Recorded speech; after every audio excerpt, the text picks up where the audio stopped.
Good morning students, welcome to my YouTube channel math Guru. बच्चों, आपका स्वागत है मैथ गुरु चैनल में।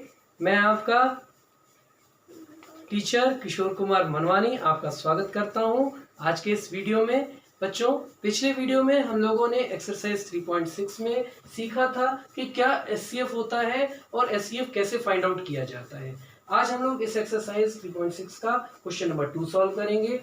क्वेश्चन नंबर 2 में है HCF of to consecutive numbers, दो कंसेक्यूटिव नंबर्स के बारे में भी आप लोग पिछली एक्सरसाइज में पढ़ चुके हैं कि वो नंबर्स जो कि एक के बाद एक लगातार आते हैं, कंटिन्यूअस फॉर्म में होते हैं, उन्हें हम कंसेक्यूटिव नंबर्स कहते हैं। यानी लगातार आने वाले नंबर्स हमारे कंसेक्यूटिव नंबर्स कहलाते हैं। तो कोई भी हम लोग लगातार आने वाले नंबर्स ले लेते हैं दो, और उनका हम एचसीएफ फाइंड आउट करते हैं। तो चलिए हम लोग कोई भी दो नंबर ले लेते हैं। जैसे कि हम लोगों ने ले लिया 2 और 3, दोनों लगातार आने वाले नंबर है। फॉर एग्जाम्पल 2 और 3 ले लिया। अब हमने 2 और 3 के फैक्टर्स किए, तो 2 का क्या फैक्टर्स होगा, देखिए ध्यान से। चलिए 2 के टेबल में आता है 2 1 जा 2, और 3 के टेबल में आता है 3 1 जा 3। तो 2 के फैक्टर्स हो गए 2 into 1, और 3 के फैक्टर्स हो जाएंगे 3 1 जा 3। अब आपको इन दोनों में कॉमन ढूंढना है, एचसीएफ ढूंढना है, हाईएस्ट कॉमन। तो दोनों में कॉमन आपको क्या मिल रहा है, केवल 1 कॉमन मिल रहा है।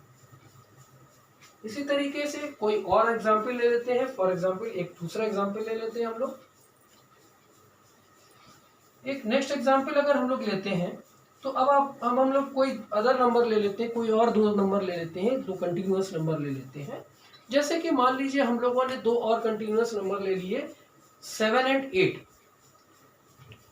ये भी दो कंटिन्यूअस नंबर हैं, दो कंसेक्यूटिव नंबर्स हैं। अब हम लोग 7 के फैक्टर्स करते हैं। तो 7 1 जा 7, 8 के फैक्टर्स क्या होंगे, 2 4 जा 8, 2 2 जा 4, 2 1 जा 2। हमें याद रखना है, प्राइम फैक्टराइजेशन करना है, ये बहुत भूलिएगा।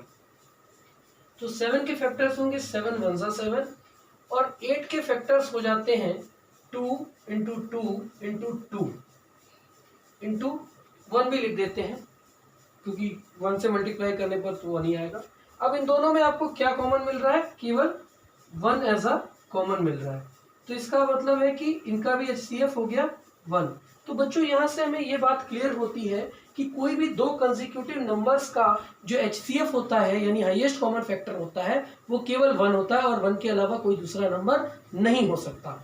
इसका मतलब है कि HCF of to consecutive numbers is always 1। 1 के अलावा कुछ भी और नहीं हो सकता। अब बच्चों, सेकंड क्वेश्चन का बी पार्ट है, find the HCF of to consecutive even numbers. अब कंसेक्यूटिव इवन नंबर्स की बात हो रही है, यानी दो लगातार आने वाले इवन नंबर। इवन नंबर वो नंबर्स होते हैं जो कि 2 से डिविजिबल होते हैं, यानी कि 2 की टेबल में आते हैं। जैसे कि 2 4 6 8 10 12 14 16 कंटिन्यूअसली एक्सेट्रा। तो बच्चों, हम इनमें से कोई भी दो कंसेक्यूटिव यानी लगातार जो भी हमारे इवन नंबर्स हैं वो ले लेते हैं। जैसे कि मैंने ले लिया 2 और 4। एक एग्जांपल ले लेते हैं हम लोग 2 और 4 का, या 4 और 6 का, जो भी आप लेना चाहें आप एग्जांपल ले सकते हैं। चलिए हम लोग 4 और 6 का एग्जांपल ले लेते हैं। ये भी दो कंसेक्यूटिव नंबर है, दो लगातार आते हैं, दोनों इवन नंबर है, लगातार है। 4 का फैक्टर करते हैं, 2 2 जा 4, 2 1 जा 2। 6 का प्राइम फैक्टराइजेशन करेंगे, 2 3 जा 6, 3 1 जा 3। तो 4 के फैक्टर्स हो जाएंगे 2 इंटू 2, और 6 के फैक्टर हो जाएंगे 2 इंटू 3। अब आपको इनका एचसीएफ कितना मिलेगा, दोनों में कॉमन कितना मिलेगा। दोनों में कॉमन आपको एक ही नंबर मिल रहा है, वो है 2। अब हम लोग कोई अदर एग्जाम्पल ले लेते हैं, अदर हमारे even numbers, consecutive even numbers लेते हैं। तो चलिए हम लोग कोई भी दो अलग से हम लोग ले लेते हैं। जैसे मान लीजिए हम लोग 14 और 16 ले लेते हैं। तो चलिए 14 और 16 ले लेते हैं एग्जाम्पल। 14 के फैक्टर्स करते हैं, 2 7 जा 14 एंड 7 1 जा 7। 16 का प्राइम फैक्टराइजेशन करेंगे, 2 8 जा 16, 2 4 जा 8, 2 2 जा 4, and the last one is 2 1 जा 2। तो 14 के हमारे प्राइम फैक्टराइजेशन आएंगे 2 इंटू 7, और 16 का प्राइम फैक्टराइजेशन होगा 2 2 2 2। अब आपको दोनों में कॉमन क्या मिलेगा, हाईएस्ट कॉमन क्या मिलेगा, केवल आपको 2 कॉमन मिल रहा है दोनों में। तो देखिए बच्चों, पहले कंडीशन में हमने जब 4 एंड 6 लिया था तब भी आपको HCF 2 मिला था। जब हमने नंबर चेंज कर दिया 14 एंड 16 कर दिया तो भी हमको HCF 2 ही मिल रहा है। इसका मतलब है कि the HCF of 2 consecutive even numbers is always 2। कोई भी दो हमारे कंसेक्यूटिव इवन नंबर्स अगर हैं तो उनका HCF हमेशा हमको 2 ही मिलेगा। 2 के अलावा कोई भी दूसरा नंबर हमें नहीं मिलेगा। ठीक है स्टूडेंट्स, अब हम लोग को क्वेश्चन नंबर 2 का सी पार्ट सॉल्व करना है, जिसमें कि हमें फाइंड आउट करना है find the HCF of the 2 consecutive odd numbers. तो बच्चों ऑड नंबर्स, कोई भी दो ऑड नंबर्स कंसेक्यूटिव ऑड होने चाहिए, उनके बीच में गैप नहीं होना चाहिए, ऑड होने चाहिए और उनके बीच में गैप नहीं होना चाहिए, कंसेक्यूटिव होने चाहिए। तो बच्चों हमारे दो कंसेक्यूटिव कोई भी ले लेते हैं, जैसे 3 एंड 5, दोनों ऑड नंबर्स हैं, जो कि ऑड नंबर्स वो नंबर होते हैं जो कि 2 से डिविजिबल नहीं होते हैं। तो हम 3 और 5 ले लेते हैं, दोनों कंसेक्यूटिव ऑड नंबर्स हैं। चलिए हम लोग 3 और 5 का डिवीजन करते हैं, प्राइम फैक्टराइजेशन 3 1 जा 3 और 5 का प्राइम फैक्टराइजेशन होगा 5 1 जा 5। तो 3 के फैक्टर्स हो गए 3 इंटू 1 और 5 के प्राइम फैक्टर्स हो गए 5 इंटू 1। इन दोनों में आपको कॉमन कितना मिल रहा है, केवल 1 आपको कॉमन मिल रहा है। चलिए देखते हैं एक और एग्जाम्पल, और एक एग्जाम्पल से हम लोग क्लियर करते हैं। चलिए हम लोग एक अदर कोई कंसेक्यूटिव इंटीजर ले लेते हैं, नंबर ले लेते हैं ऑड नंबर। चलिए देखते हैं 15 एंड 17। 15 के हम लोग प्राइम फैक्टराइजेशन करेंगे। 15 जो है 2 के टेबल में नहीं आएगा क्योंकि यहाँ 5 है 1 प्लेस पर, तो हम लोग इसको 3 से डिवाइड करेंगे, 3 5 जा 15 एंड 5 1 जा 5। अब 17 के प्राइम फैक्टराइजेशन करेंगे। 17 केवल अपने आप के टेबल में आता है क्योंकि एक प्राइम नंबर ऑलरेडी है, तो 17 1 जा 17। तो बच्चों 15 के जो प्राइम फैक्टराइजेशन होगा वो होगा 3 इंटू 5 और 17 का जो प्राइम फैक्टराइजेशन होगा वो होगा 17 इंटू 1।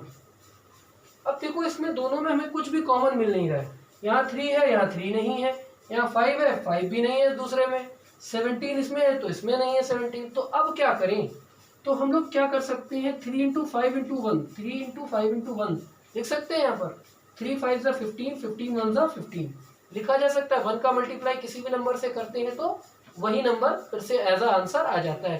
15 1 जा 15, 16 1 जा 16, 17 1 जा 17, सेम नंबर आता है। तो वही हमने यहाँ पर 1 से मल्टीप्लाई कर दिया। अब इन दोनों में देखिए आपको क्या कॉमन मिलने लगा, 1 एज अ कॉमन मिलने लगा। इसका मतलब है कि इसका भी HCF हमें क्या मिल गया, 1 मिल गया। तो इस प्रकार से बच्चों हम लोग अगर कोई भी एग्जाम्पल लेते हैं, किसी भी टाइप का एग्जाम्पल ले लें हम लोग ऑड नंबर्स का, 2 कंसेक्यूटिव ऑड नंबर्स का, हमेशा हमको HCF कितना मिलता है, 1 ही HCF मिलता है। क्लियर हो गई बात। चलिए 8 मिनट उठे वो। स्टूडेंट्स अब क्वेश्चन नंबर 3 है, जिसमें कि आपको फाइंड आउट करना है HCF ऑफ को प्राइम नंबर्स 4 एंड 15। बच्चों आप लोग को सबसे पहले बता दें कि को प्राइम नंबर्स क्या होते हैं। जब कोई भी दो नंबर्स का कॉमन फैक्टर, जब भी कोई दो नंबर्स का HCF अगर 1 आता है, कॉमन फैक्टर अगर 1 आता है, जब भी कोई भी दो नंबर चाहे वो कंसेक्यूटिव हो कैसे भी हो, अगर उनका कॉमन फैक्टर 1 आता है तो इसका मतलब है कि वो नंबर हमारे को प्राइम नंबर्स होते हैं। तो चलिए देखते हैं 4 एंड 15 का हमारा HCF कितना आता है। 4 का HCF हम लोग पहले फैक्टर्स करेंगे, 2 2 जा 4, 2 1 जा 2। 15 का प्राइम फैक्टराइजेशन करेंगे, 3 5 जा 15 एंड 5 1 जा 5। चलिए अब हम लोग इसके फैक्टर्स लिखते हैं। 4 के फैक्टर होंगे 2 इंटू 2 इंटू 1 और 15 के फैक्टर्स होंगे 3 इंटू 5 इंटू 1। अब दोनों में देखिए बच्चों आपको क्या कॉमन मिल रहा है, केवल 1 एज अ कॉमन मिल रहा है। केवल आपको क्या HCF क्या मिल गया, आपको इसका 1 मिल गया। अब आप लोग बुक में पढ़ेंगे तो बुक में जो स्टेटमेंट दी हुई है वो ये दी हुई है कि since there is no common prime factor, इन दोनों में कुछ भी कॉमन नहीं मिल रहा था, इसलिए इसका कॉमन फैक्टर जो है वो 0 होगा। बल्कि आपको क्या मिल रहा है, 1 एज अ कॉमन मिल रहा है, क्योंकि 0 कभी भी किसी का HCF नहीं हो सकता। अगर दोनों नंबर हमारे कोई नेचुरल नंबर है तो किसी भी नेचुरल नंबर का जो कॉमन फैक्टर है वो हमें कभी भी जो है ज़ीरो नहीं मिल सकता। क्लियर हो गई बात? तो इसका मतलब है कि अगर कोई भी नेचुरल नंबर है और उसका हमें कॉमन फैक्टर फाइंड आउट करना है तो वो कोई भी अदर नंबर हो सकता है, 1 2 3 4 कुछ भी हो सकता है, लेकिन वो जीरो कभी नहीं हो सकता। और यहाँ पर क्या है, 4 और 15 है जिसका कि कॉमन फैक्टर हमें कितना मिल रहा है, 1 मिल रहा है, और इसीलिए ये दोनों नंबर हमारे क्या है, को प्राइम है। क्लियर हो गई बात? तो इसका आंसर हो जाएगा नो, HCF ऑफ को प्राइम नंबर